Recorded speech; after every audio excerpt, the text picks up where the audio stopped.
Isa sa mga palatandaan ng araw ng paghuhukom batay sa hadith at marangal na Quran. Assalamualaikum warahmatullahi wabarakatuhu. Ako muli si Legendary at maglalahad ng totoong mangyayari at palatandaan sa araw ng paghuhukom. Samahan niyo ako hanggang sa huli ng aking video.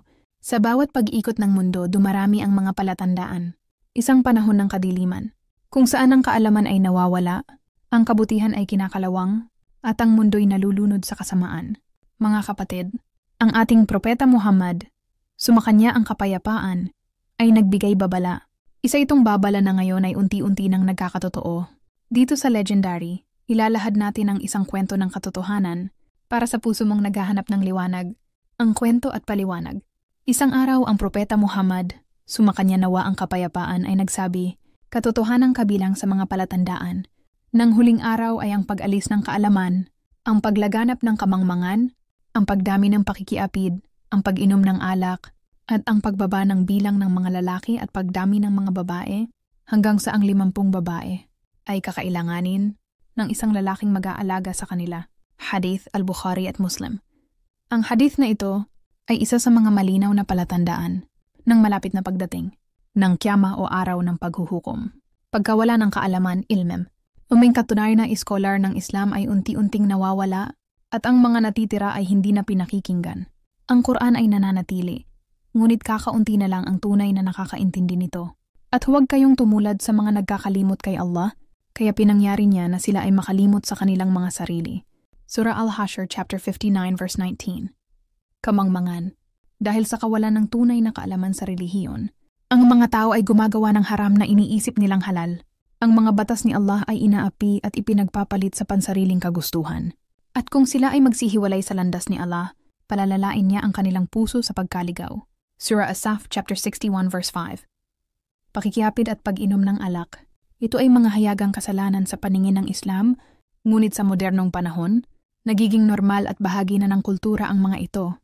At huwag kayong lumapit sa pangangalo niya. Katotohanang ito'y kahalayan at kasamaan. Surah Al-Isra chapter 17 verse 32. Pagkaunti ng lalaki at pagdami ng babae, at nagdefit ay tamam tayo sa digmaan, aksidente, at mga krimen.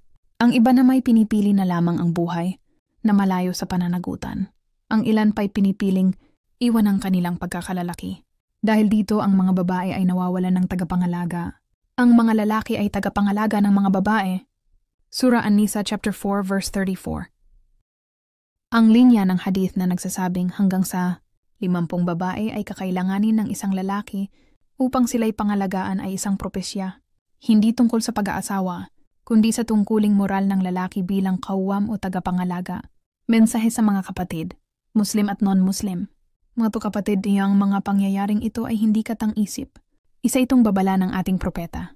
Sa panahon ngayon, higit kailanman, kailangan nating muling yakapin ang kaalaman, ipaglaban ang dangal at tumayong matuwid para sa katotohanan. Sa mga hindi Muslim na nanonood, ito ang panahon upang pagnilayan ang mensahe ng Islam, relihiyon ng katotohanan, hustisya at awa. Hindi ito katang-isip. Ang mga palatandaan ay nagkakatotoo. Ikaw, ako, tayo ang huling henerasyon. Tayo ang saksi sa mga babalang binitiwan noon pa man. Huwag tayong maging bulag. Tanggapin ang liwanag ng kaalaman at magtulungan tayong itaguyod ang dangal ng ating pananampalataya. Dito sa Legendary, hindi lang kwento ang ibinabahagi, kundi katotohanang gumigising sa puso. Hanggang sa muli mga kapatid kong Muslim at non-Muslim. Huwag kalimutang i-follow at i-share upang masubaybayan mo ang aking next video inshallah. Assalamu alaikum warahmatullahi wabarakatuhu.